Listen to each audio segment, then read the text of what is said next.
Okay, so we got this situation.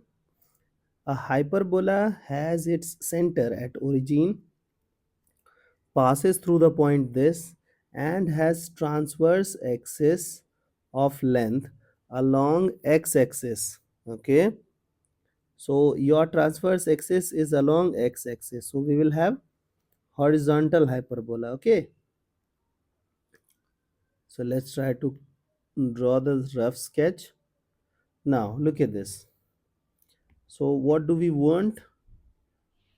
Look, we got this thing. Now, so your hyperbola is passing through the point 4 comma 2. So suppose from this point our hyperbola is passing P 4 comma 2. Now look at this. It has transverse axis of unit 4 length.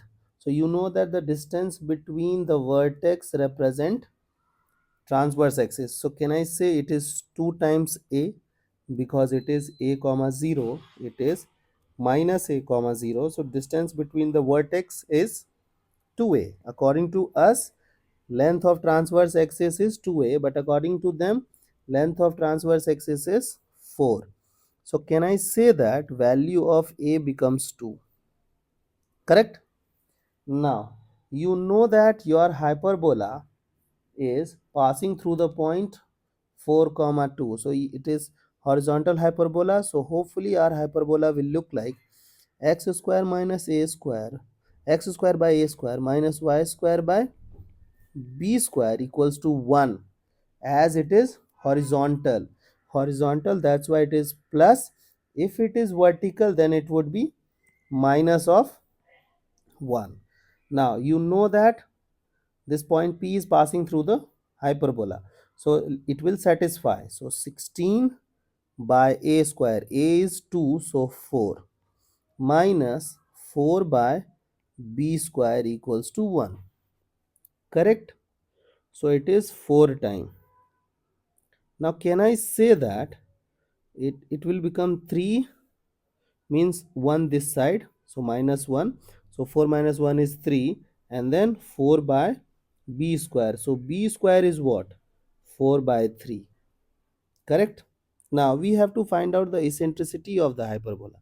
So you know that it is horizontal hyperbola. So we will take help of horizontal ellipse. 1 minus e square for sure. Horizontal ellipse, a is bigger, so a square will stay inside, b square will stay outside. As it is hyperbola, so b square will be replaced with minus of b square.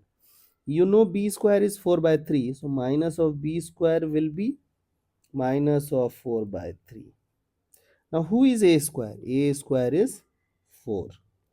1 minus e square. Correct? Can I divide both sides by 4? Done. So it is minus of 1 by 3, 1 minus e square. So e square that side, 1 plus 1 by 3. So it is 4 by 3. So can I say that eccentricity is 2 by root 3? Hence, the required eccentricity is 2 by root 3. I hope the idea is clear.